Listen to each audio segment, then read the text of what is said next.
I'm Shaun Haney, and this is RealAg on the Weekend.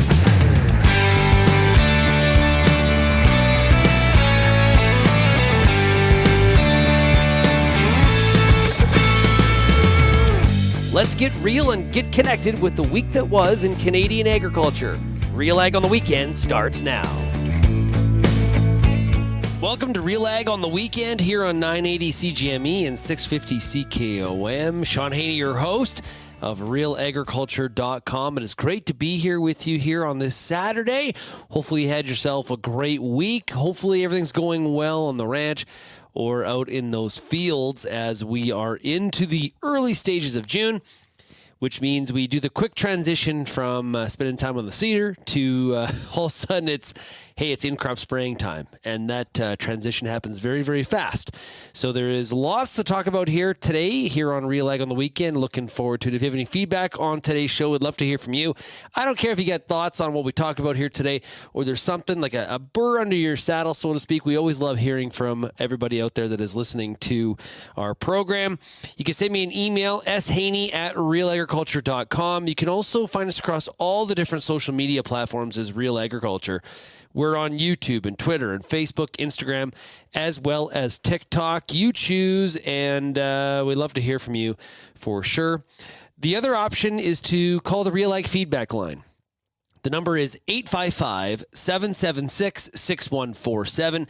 You dial that number, you press the number 3, and you leave me a message. Well, today on the show, we're going to talk a little bit about some of the economic situation that's happening out there. It's some real confusing data. And maybe not the data itself individually is not confusing, but if you put it all together, boy, it really makes you question what's going to happen next in terms of interest rates.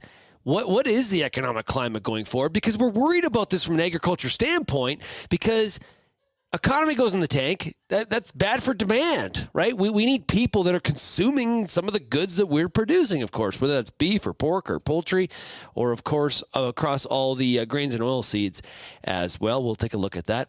We'll also talk today about a new report out from the Saskatchewan Stock Growers Association. By the way, their annual meeting is happening in Moose Jaw next week. So if you are in those parts and you are in the cattle sector, make sure you check that out. They put out a new report, basically having a look at calves versus crops, the differences as it pertains to being able to make money in the cattle sector versus the cropping sector, and how that works back to conservation easements. Okay. We're also going to hear today from Ken Wall from FCL.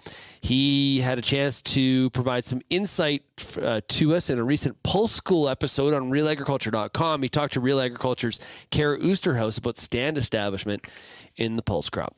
So lots to chat about there. We do have a new poll at RealAgriculture.com focused in on the rumors around this merger or acquisition. Not really sure how you describe it at this point. Still a lot more details to come out on what's going to happen with Viterra. And there is word that there is going to be some sort of merger between Viterra, or an attempted merger between Viterra and Bunge.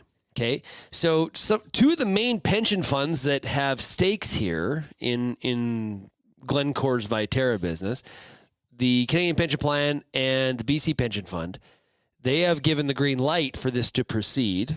The Competition Bureau will definitely have a say in this, although people that we've been talking to in the grain sector aren't really sure there's a lot of overlap here. There, it sounds like, hey, this is a merger where there's going to have to be maybe some shedding of assets and things like that. It's not like a Bayer Monsanto sort of situation. There's not as much overlap as one might think because of Bunge's lack of elevators out in the countryside. So I'm curious what you think about this. What's your thoughts? We're talking to farmers here across Saskatchewan, and if you're listening to the podcast of this, you're out. You could be outside of the province as well. What do you think? Do you think that this merger is something to be concerned about? Is it, good synergies and maybe this provides better service and better pricing? What are the thoughts? And one of the ways you can provide that feedback, I gave you some of the options earlier.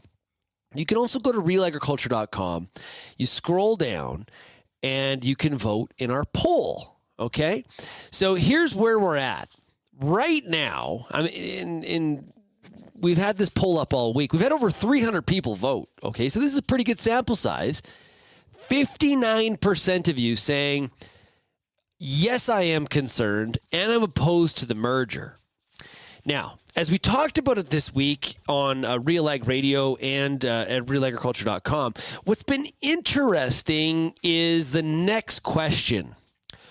Why?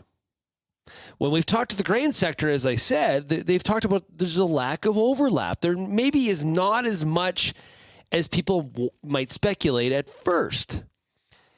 And what I've been finding so far is we may just be against consolidation in general, not necessarily the specifics of this deal. Okay, and this is common, and hey, rightly so. I think there's a lot of reasons to be concerned about consolidation in the agricultural sector. You know, I think farmers are concerned about it for the most part because in many cases, you know, you want to have options, right? Now, I've often argued that the farmer is actually one of the least impacted when it comes to consolidation in a sector like agriculture. Right? You still have a lot of options. You still have a lot of people trying to service you at the retail, the manufacturers, so on and so forth. It's actually the people in the value chain who are impacted much more than that. Okay? So let's think about an example. So an example is I'm a trucking company. Okay?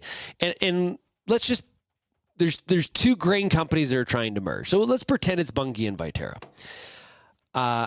I have the contract as the trucking company to haul all of the canola from the countryside into those Viterra crush plants. Okay, just in this example. Not saying this is what's happening, but this is we're pretending here to prove a point. So I'm a trucking company. I've got the contract to haul that canola into the Viterra crush plants. Okay. Now, Bunge makes the acquisition. And it just so happens that they also have a trucking company that they work with, and it's not me. And the merger happens. My business goes potentially from this is my most important client to I don't have a client. And that's how in the service sector, and it being a part of the value chain, a lot of times this is who is impacted the most. Okay? So as the farmer, you're not necessarily, you may have a less option, but you're not necessarily losing revenue. Now, you may argue that, hey, less competitors out in the marketplace, maybe bidding on your product or trying to sell you something, less competition. Maybe that's a margin squeeze because there's lack of competitiveness when it comes to pricing. That's a very, very fair comment. But I encourage you to go to RealAgriculture.com, scroll down, and vote in our poll. We would love to hear from you. 5% said, who's Viterra? I'm not sure who those people are. 21% said they are concerned about the merger, or that yes, they do care, but they are in favor of it. So 21% saying they're in favor of the merger, and 14% say they don't care at all about whether this happens or not. So would love to hear your thoughts, your sentiment, your perspective on this. I do wonder if we are going to see more of these mergers going forward. It may not be in the grain sector, but just the overall corporate world, right? As we see maybe a bit of a pullback, a recession on our hands in the back half of 23 in North America? Do we see companies trying to find some cost savings, some synergies on that end? And a merger is a way to accomplish that in many ways. It sort of also can be a bit of a distraction for Wall Street to get you up. It gives you some time, buys you some time to, we got some. It takes a while to put this company together and handle all the merger and make the synergies really, really work and hum and things like that. So, and there is concern in Saskatchewan too. Jobs, right? Viterra's office is in Regina. So that is something that they'll be taking up some of the oxygen in the room too, as it is discussed in a province like Saskatchewan. Okay, let's take a break. When we come back, we're going to talk about calves versus crops. some of the differences when you look at those two activities from a financial standpoint and how that relates back to the value of conservation easements. You're listening to RealAg on the Weekend here on 980 CGME and 650 CKOM.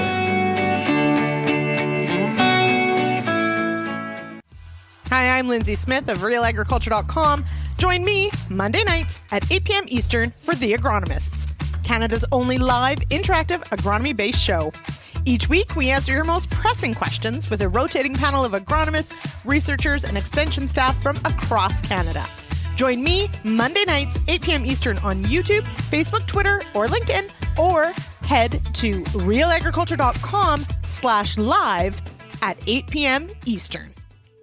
If you're involved in the agriculture industry, it's important to stay informed on all the latest issues affecting your business. At RealAgriculture.com, we offer fast, reliable news, information, and insights to help you keep on top of all of the latest in Canadian agriculture. Visit RealAgriculture.com and sign up for our free daily newsletter covering everything from news, agronomy, animal agriculture, and much more. Visit RealAgriculture.com/subscribe today.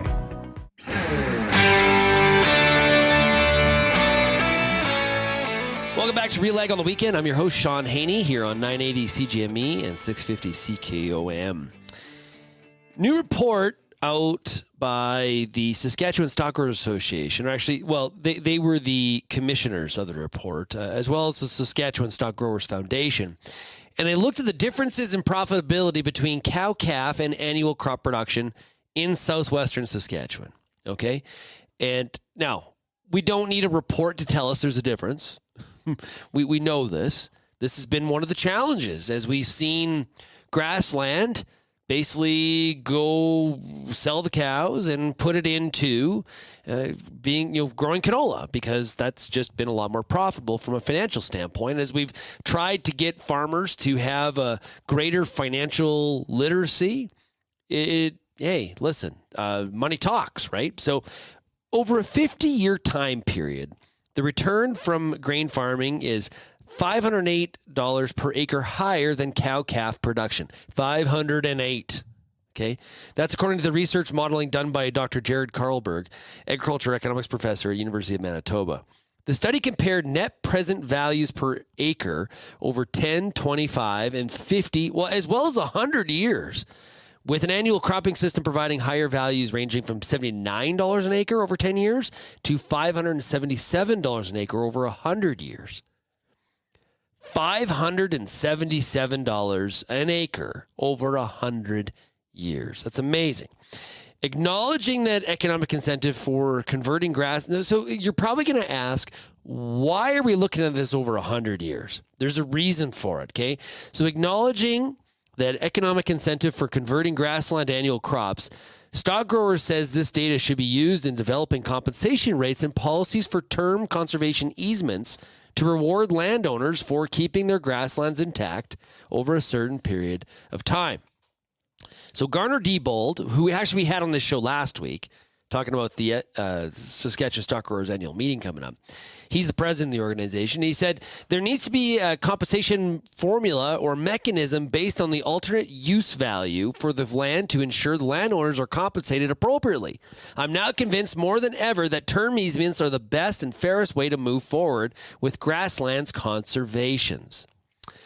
So from my personal standpoint, I think there's no way I would ever, if I was a rancher outside of Swift Current, maybe in East End, there's no way I'm signing a conservation easement in perpetuity.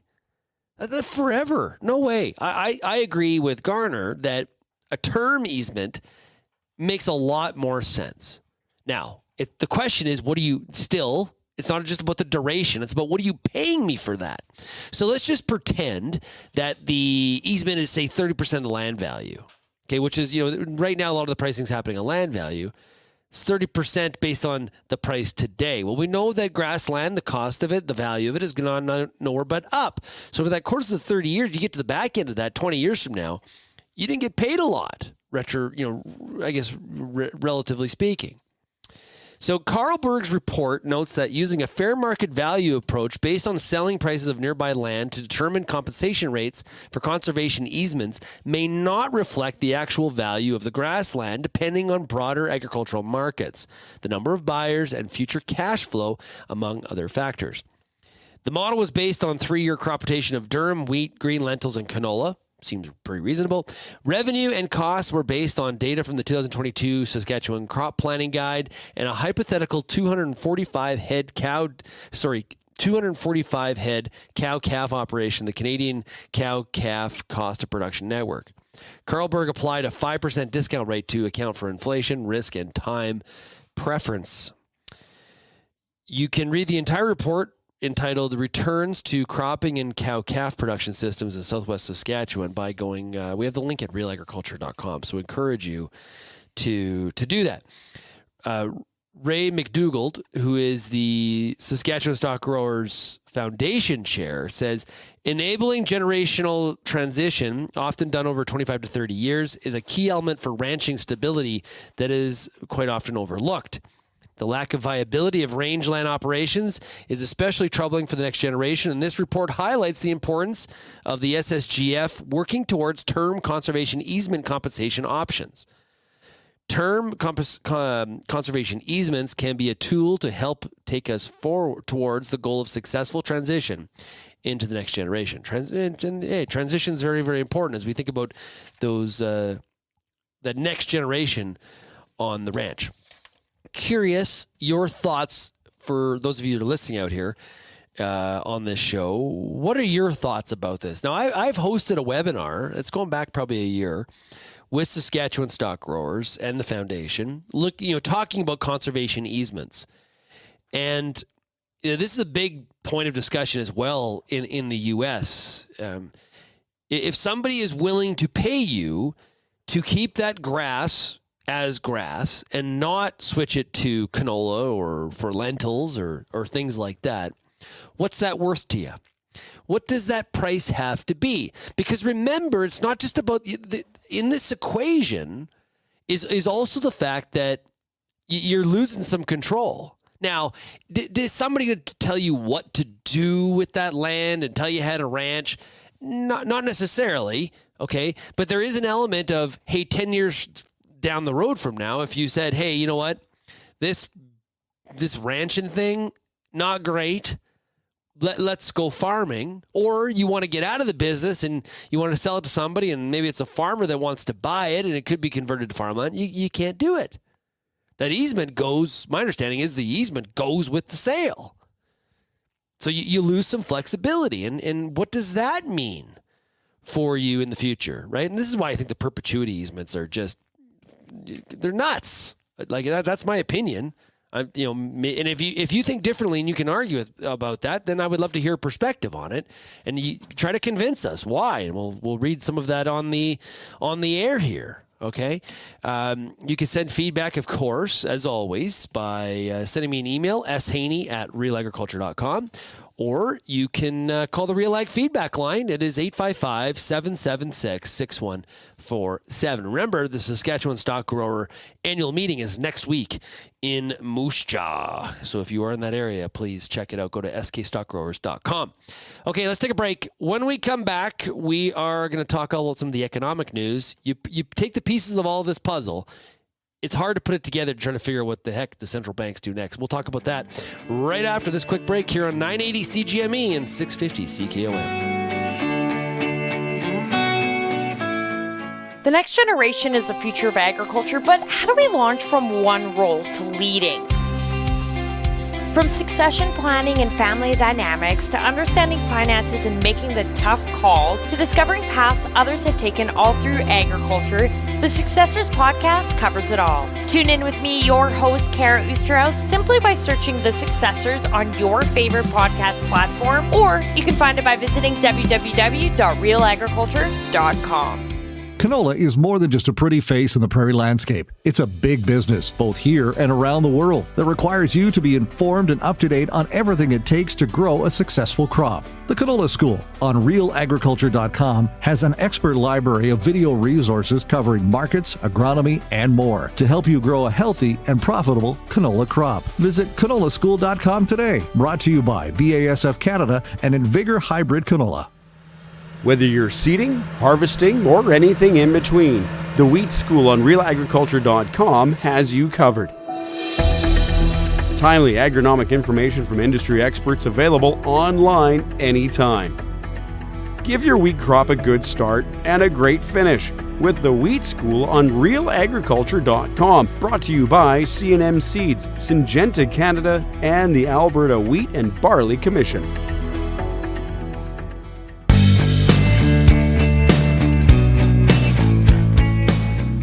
Welcome back to RealAg on the weekend.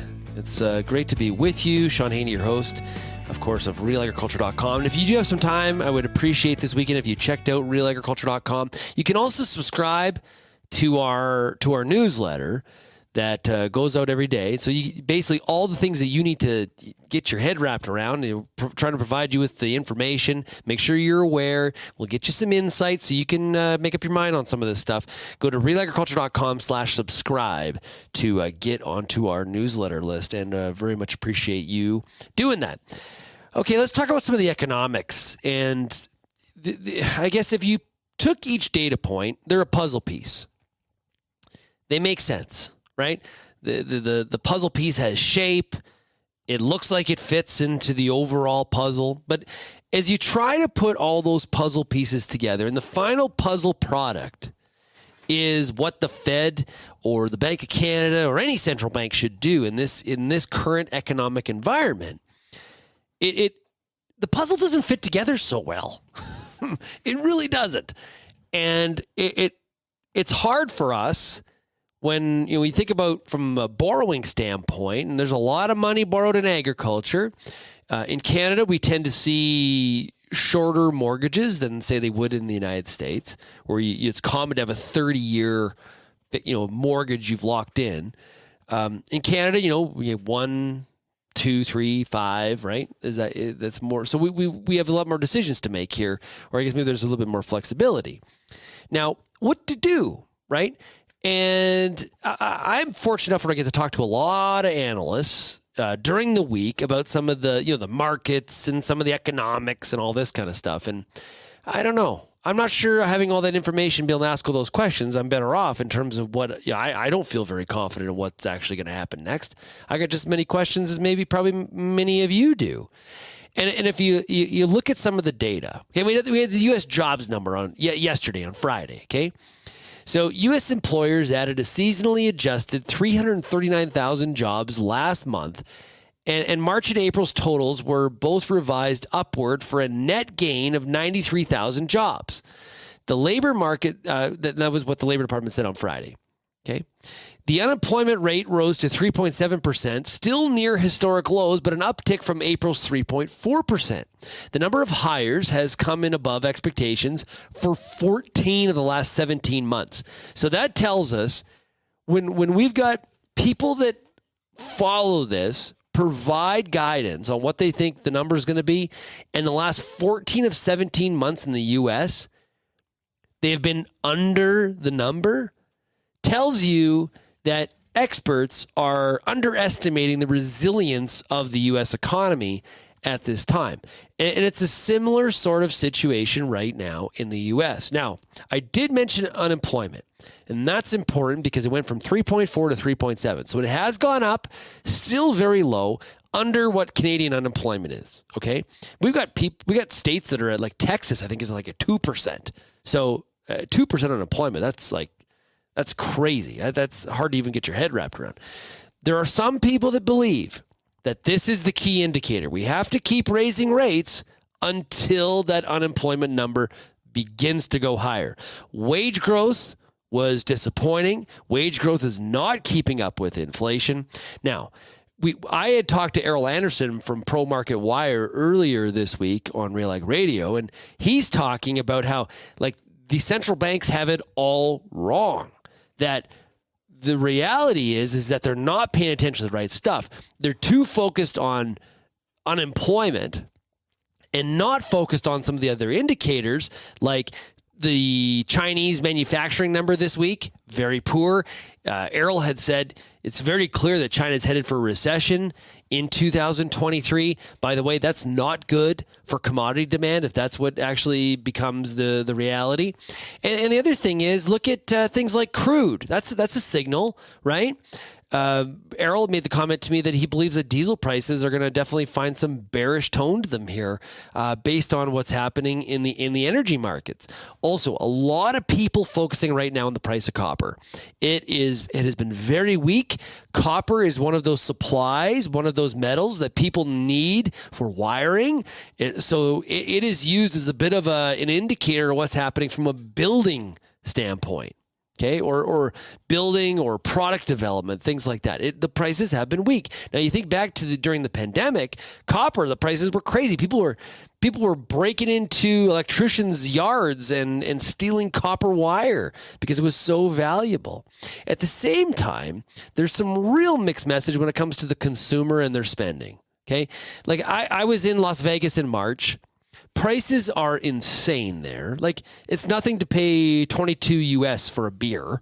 $22. It's like 30 Canadian. It's nuts. Anyway, and the place is packed. It's so busy.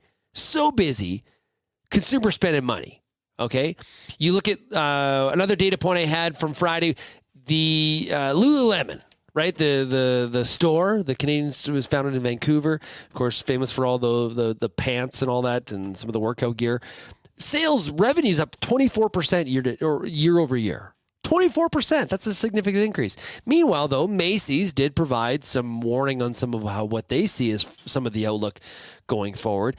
So you kind of get my drift here. There's a lot of confusion. This puzzle does not necessarily totally fit together. On Friday's show of RealAg Radio, Megan Murdoch from H&K Strategies made the point that, Scotiabank was out this week talking about the Bank of Canada really needs to act. It needs to move. It needs to be hawkish. Get out in front of this. You cannot afford to pause. If we pause, it's too late. And we're going to have a hard time getting a hold of some of this inflation. So now what? What do we see going forward? Every Friday, I'm on AgriTalk in the U.S., and we were talking about this very issue. And from a U.S. perspective, they thought some of this economic data this week presents the opportunity for the Fed to pause. Bank of Canada has been paused. It seems, though, that a lot of the consensus you read, or a lot of what you read in this area, the consensus is both the U.S. and Canada will have another 25-point rise in 2023. The battle of discussion, though, is over the timing. Okay, so it takes 6 months for, at least 6 months, for like a rate raise today to work its way into the system and have some sort of an impact. So people that are arguing for the pause are basically saying, hold pat. I think the data is going to get worse. We're going to regret another raise. That's what the argument is. Well, as people saying, hey, we need to have a raise, are saying the data is actually showing that we're not slowing this economy down. You have to raise. And the battle, or the debate, I should say, kind of continues. It's very fascinating. We'd love your perspective on it. For sure, you can send me an email, shaney@realagriculture.com. The economic puzzle feels to be quite disjointed. Very confusing. Tough time to be a central banker at this point in time. We're going to take a break. When we come back, we're going to talk about, we're going to get to agronomy. We're going to talk about pulse stand establishment. You're listening to RealAg on the Weekend here on 980 CGME and 650 CKOM.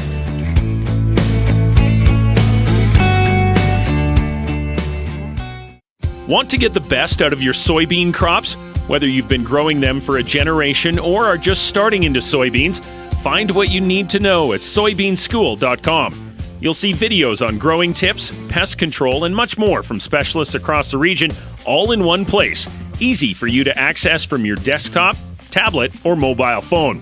Maximize your yields by staying up to date with the Soybean School, presented by BASF, Pride Seeds, and Syngenta Canada.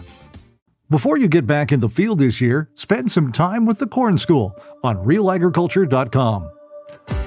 Get all the information you need on hybrid selection, planting depth, crop inputs, and more from a wide range of industry experts. A massive library of video content is available on demand when you need it most. Spend your time outside of the field, inside the classroom, with the Corn School on RealAgriculture.com.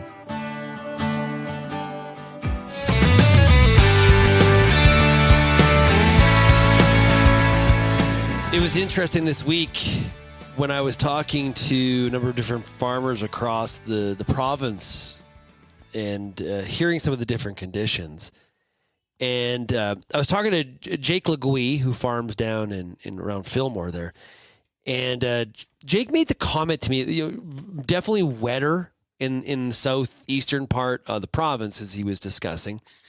And he made the note that it seems like as conditions on the west side of Saskatchewan get better usually, and they start to find a little bit more moisture. That's kind of what we've seen here so far in 2023. Definitely not out of the woods, but at least it's rained, which is something that, quite frankly, wasn't happening in the couple prior years. But Jake made the comment as we see some of that, maybe a break of that drought on the western half in some parts, it means that the eastern side starts to get a lot wetter.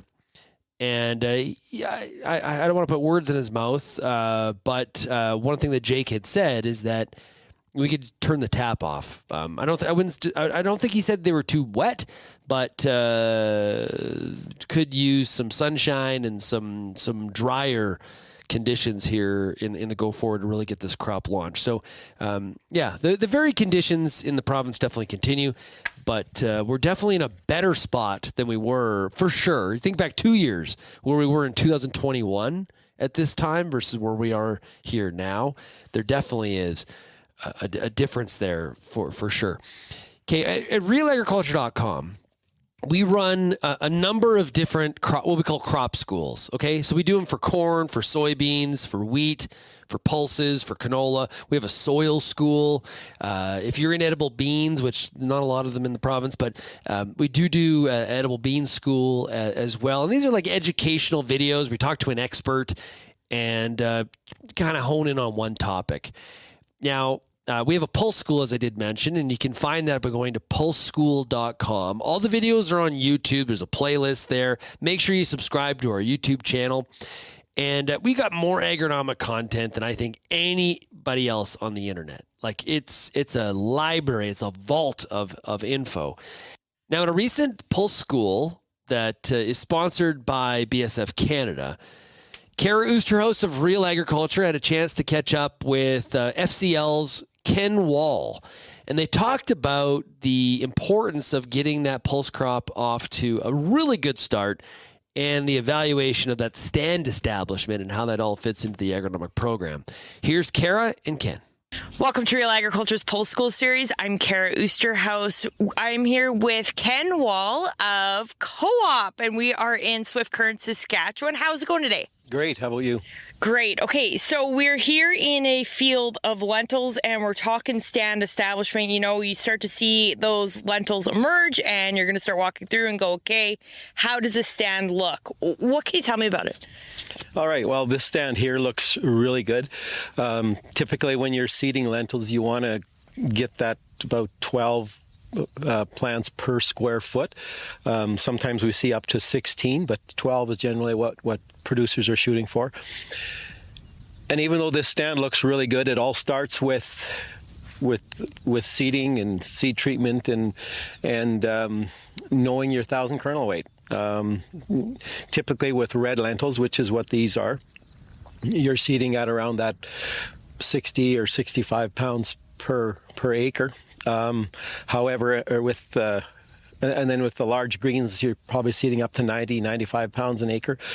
but it's very dependent on the 1,000 kernel weight. If you've got smaller seeds, you're obviously going to be, seeding heavier. Larger seeds, you're not going to be seeding as heavy. So you want to make sure you know what that is, know what your germination is, know what your seed quality is like. Cracked seeds can be a big issue. Make sure you have good quality seed, and then again, get a disease test and put a good seed treatment on. And then that's a great recipe for success. So once those lentils or whatever pulse crop you're growing is coming out of the ground, do you want to talk about what you should be looking for as far as root development, things like that? All right, so we're looking at crop development with the lentils here right now.